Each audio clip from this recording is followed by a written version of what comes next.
Okay, this is part 2 of the green bean casserole that I was doing. My green beans boiled. When I said 6 minutes boiling them, because of the amount that I used, I actually went 9 minutes. What you can also do at the 6-7 minute mark, if they're not tender, and you just want them tender, you don't want them overcooked, is you can shut off the heat source, put a lid on, which I have done, if you see here, and let them just sit in the water for 5-6 more minutes. They will continue to cook.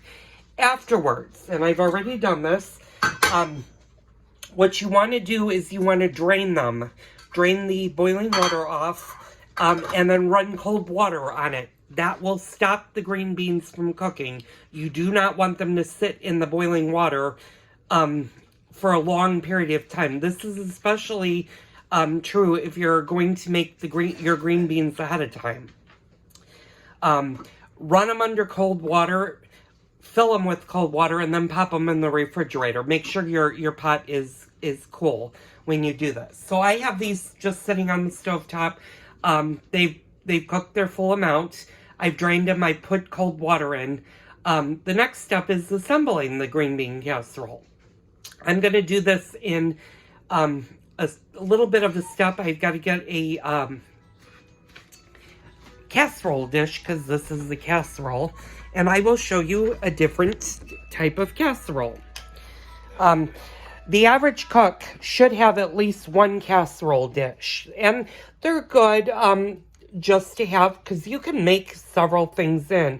You don't have to just do a green bean casserole. You can do a chicken casserole. You can do a tuna casserole. You can do a pasta casserole. You can do a vegetarian casserole. So there's a lot of things you can do in the way of casseroles. And I have several different casserole dishes that I use. I'm going to show you the one I'm going to use tonight.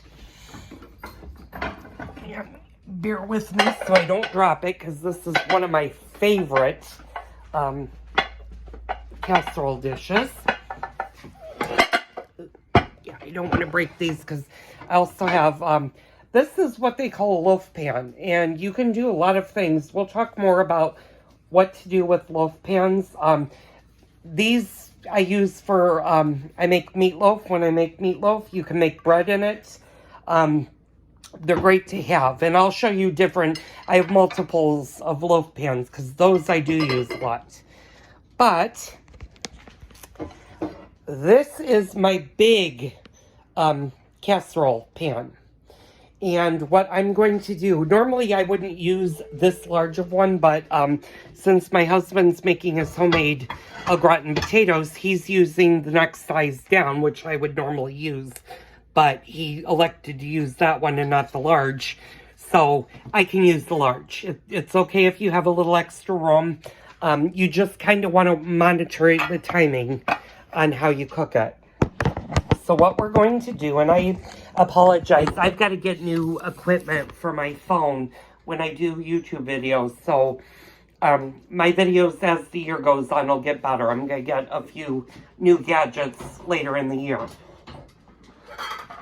So what we're going to do is we're just going to drain off the water. You want your green beans to be dry at this point. So you can use the colander, and for those that don't know what a colander is, I'm going to show you. And we're going to go with different gadgets that you should and should not have in the kitchen.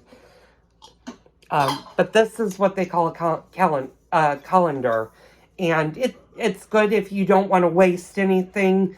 I just use the lid. Sometimes green beans, peas, beans can slip out of the side, because you have to have the lid off the pot enough to allow the water to do that. But I'm looking in the sink, and I didn't lose any of my green beans. But this is good because it protects everything. I use this more for pastas. If I'm doing really large stuff and I don't want to waste, I'll pour into this and it'll catch whatever comes out, except the water. It'll drain all the water. So that's what a colander is.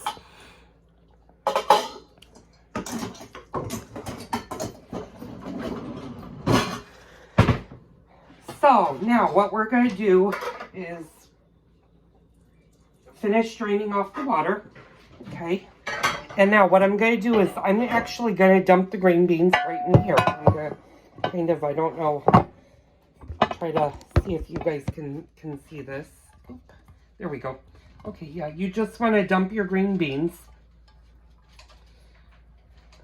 And sometimes, if you can see in the pot, some of the green beans stuck. That's an okay thing, because then you can use, my hands are clean. I did wash my hands.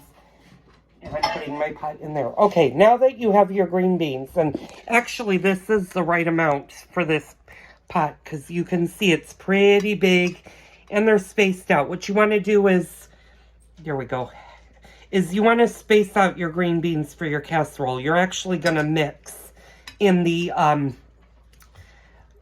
you're going to mix in the mushroom soup with one, since I'm using 2 of these, and this is Campbell's Cream of Mushroom.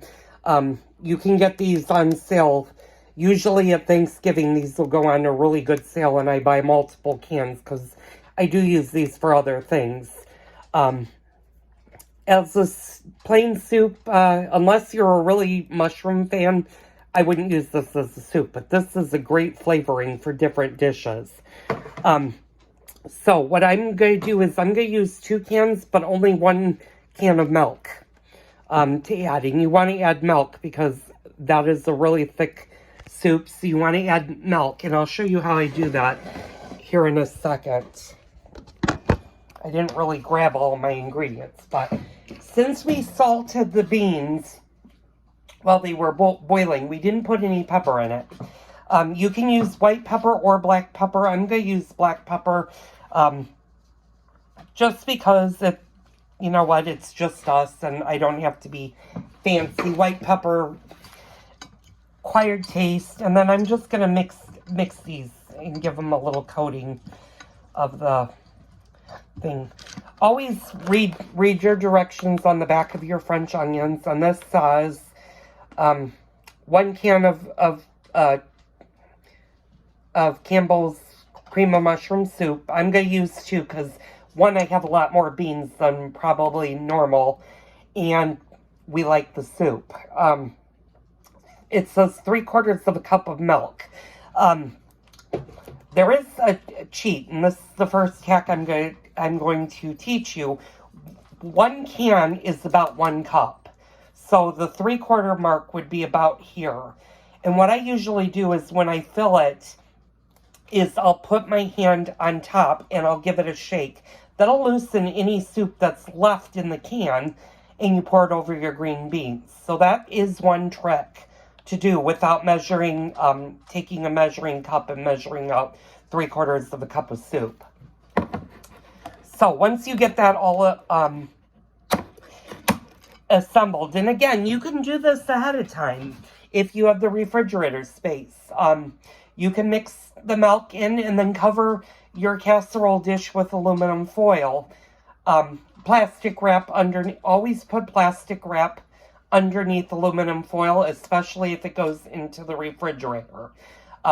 What happens is a lot of time with aluminum foil, and we'll talk about foils and stuff and why I hate cling wrap. That'll be a big one. Is because your food can take on a metallic taste. And that's more true for the acidity of certain vegetables and fruits. Tomatoes would be a great thing that you don't just cover with aluminum foil. You always want to make sure you have cling wrap or saran wrap underneath, then your foil if you're going to cover, because otherwise your tomatoes will taste like aluminum. And you don't want to do this. Since I'm making this the same day, I'm not going to refrigerate this, but you could very easily assemble the whole casserole. The only thing I would suggest is don't put your onions on or mix your onions in until you want to make the casserole, because these will get soggy if they stay in the refrigerator too long. So basically that's it. You're going to bake this, and then when the meal is ready, you're going to serve. And like I said, if you watched yesterday's video, I showed you the pots and pans at the end of the video. I said I'm making a big dinner tonight, and that's exactly, it is still the 2nd. So this is the day, I'm posting this the day after I did it, but I'm actually making this ham, and I'm doing it on the big green egg.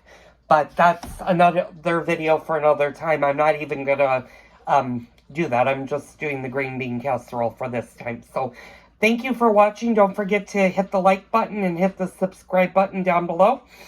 And if you have any questions, shoot me a question. I'll be happy to answer it on video. Thank you for watching and have a great day.